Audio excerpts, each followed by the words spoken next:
Hello, நீங்கள் பார்த்துட்ருக்கிறது samosa sheet. இது business பண்ணுறவங்களுக்கு தான் இந்த வீடியோ யூஸ்ஃபுல்லாக இருக்கும். தெரியாதவங்களுக்கு இது எப்படி பண்ணணுன்னா, சும்மா இந்த மாதிரி ஒரு பேப்பர் மாதிரி இருக்கிறத எடுத்து உள்ளே ஸ்டஃபிங்கை வச்சு இவங்க பண்ணுற மாதிரியாவே மைதாவை வச்சு க்ளோஸ் பண்ணிங்கன்னா அவ்வளோதான் முடிஞ்சு. இதான் நீங்கள் சாப்பிட்ற டீ கடை சமோசா. இதுலேயே நம்மள்ட்ட மிஷின் ஷீட்டும் இருக்குது, கையில் பண்ணுற ஷீட்டும் இருக்குது. இது வந்து கையில் பண்ணுற ஷீட்டு நீங்கள் பார்த்துட்ருக்கிறது.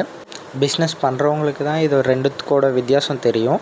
ஸோ உங்களுக்கு எந்த வேலையுமே இல்லை. நாங்கள் கொடுக்குற ஷீட்டை சும்மா சுற்றி நீங்கள் பொரிச்சிங்கனாலே போதும். ஆல்ரெடி வாங்கிட்டுருப்பீங்க, அதில் ஆயில் கம்ப்ளைண்ட்லாம் இருக்கும். பட் நம்ம ஷீட்டில் ஆயில் கம்ப்ளைண்ட்லாம் எதுவும் இருக்காது. 24 hours கிரிப்னஸோடு இருக்கும். இந்த வீடியோ மெயினாக பிஸ்னஸ் பண்ணுறவங்களுக்கு தான் யூஸ்ஃபுல்லாக இருக்கும். உங்களுக்கு தெரிஞ்சவங்க யாராவது சமோசா ரெடி பண்ணிகிட்டு இருந்தால் அவங்களுக்கு இந்த வீடியோ ஷேர் பண்ணுங்கள். இந்த ஷீட் வாங்கி பார்த்துட்டு இதோட குவாலிட்டி செக் பண்ணுங்கள்.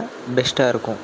தமிழ்நாடு ஃபுல்லாக அவைலபிளாக இருக்குது டெலிவரி. நீங்கள் எந்த ஊருன்னு மட்டும் சொன்னால் போதும், நானே உங்களுக்கு டிரான்ஸ்போர்ட் மூலயமா வச்சு விட்ருவேன். இந்த நம்பருக்கு வாட்ஸ்அப் பண்ணுங்கள்.